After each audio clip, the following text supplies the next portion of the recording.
अध्यक्ष महोदय, पूज्य गुरुजन वर्ग, इथे उपस्थित असलेले मान्यवर आणि माझ्या प्रिय मित्र मैत्रिणींना सर्वांना माझा नमस्कार. आज 12 जानेवारी राजमाता जिजाऊ यांची जयंती. आज छत्रपती शिवाजी महाराज नावाच्या वादळाला जन्म देणाऱ्या एका वाघिणीचा जन्मदिवस. आजचाच तो दिवस ज्या दिवशी सिंदखेड राजा येथील लखुजीराव जाधव यांच्या इथे जिजाऊ जन्मल्या आणि विदर्भातील जाधवांची लेक ही महाराष्ट्रातल्या भोसल्यांची सून झाली. महाराष्ट्राचे आराध्य दैवत छत्रपती शिवाजी महाराजांना जन्म देऊन त्या स्वराज्यजननी झाल्या. मित्रांनो, नेतृत्व, कर्तव्य आणि मातृत्व या 3 गुणांचा संगम असलेल्या जिजाऊंनी अवघ्या 11व्या वयात शिवरायांना स्वराज्याविषयी स्वप्न पेरलं.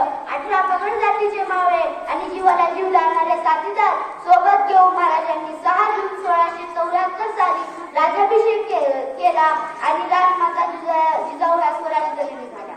राजमाता जिजाऊ म्हणजे मंदिरातील उंच कळस, राजमाता जिजाऊ म्हणजे अंगणातील पवित्र तुळस, राजमाता जिजाऊ म्हणजे भजनात गुणगुणात अशी आसुवाणी, राजमाता जिजाऊ म्हणजे वाळवंटात प्यावे असे थंड पाणी.